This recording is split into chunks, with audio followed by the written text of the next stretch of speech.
Hey guys, welcome back to my channel. Thanks for clicking on another video. Today I'm going to be showing you how I make my healthy chicken, rice and plantain. If you would like to see how I make this really delicious version of this classic Nigerian meal, then just keep watching. This meal has been getting me through my night shifts this week and making them all the more bearable. Enjoy.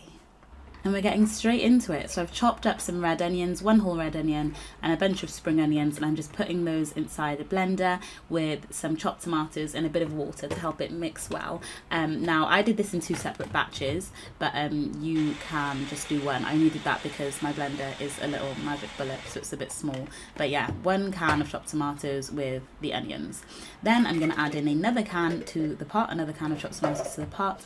I'm also going to add in 2 stock cubes, so 2 chicken stock cubes.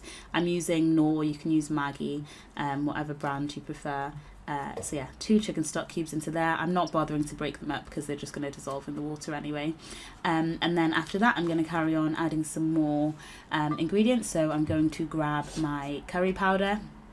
I'm just using medium curry powder, adding in a bit of that. I'm sorry that this is such a Nigerian recipe in terms of I'm saying some of this and some of that. Just adjust it to your own tastes.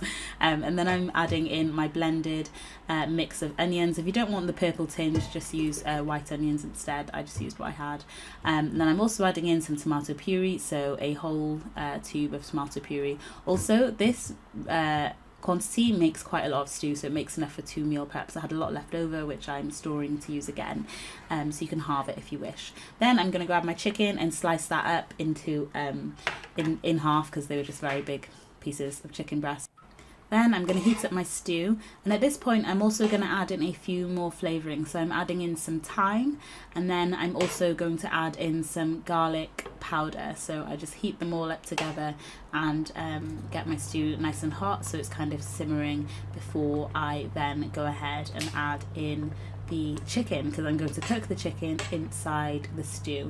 Now the reason I cook the chicken inside the stew is to help it to really absorb all the flavours of the stew and to help it cook really nice and succulently. So once I've added in the chicken, I'm going to leave it to cook for around about 30 minutes, 40 minutes until I feel the chicken is done. And I'm going to leave it on a nice hot simmer, so you don't want to let the pot get too cool. So I'm just leaving it to simmer for about 30 to 40 minutes, depending on when the chicken is done.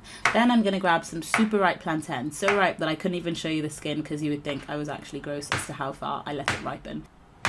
So I sliced them up nice and thick and chunky because I like them chunky. Then I put a sheet of baking paper onto a tray and I spray it with a bit of fry light to stop the plantain from sticking, and then I lay it out. Now I would say lay it out in single file. I just threw the fry light then. I would say lay it out in single file, but you know, rules were made to be broken, so I kind of just piled mine all on top because it wouldn't fit. And then I grabbed my fry light again and I just spritz it again to stop the plantain from drying out. I literally almost never deep fry my plantain anymore because there's just no need. You still get some nice juicy soft plantains by cooking them in the oven for about 10 minutes instead. So while my chicken is still cooking, I then wait for plantain to be done and I take it out. I like them, you know, just a little bit charred around the edges. Lol, joked, I kind of forgot about them. But then when those are done, I start doing my rice. Now instead of rice, I'm using cauliflower rice. I mean, it says cauliflower couscous on the pack, but I feel like Tesco are wrong. So I just spray a pan and then I grab my cauliflower rice and I pour that in, and I cook 2 pots of those. I then add some salt and some pepper to flavour it, and I cook it really well because you do not want to undercook this, otherwise it has a funny taste to it. But if you cook it really well and you flavour it well, it will taste really good.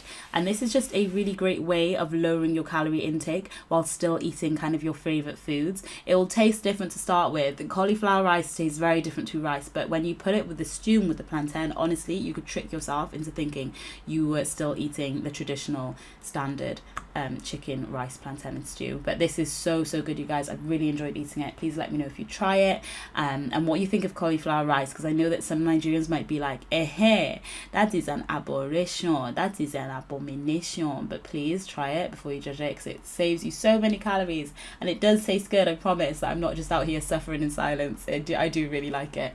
As long as you cook the cauliflower right, you increase your fiber, you decrease your calories, and you get so many more vitamins friends, so definitely give it a try. Thanks so much for watching, you guys. Hope you've enjoyed it. I will see you in my next video. Love you, bye.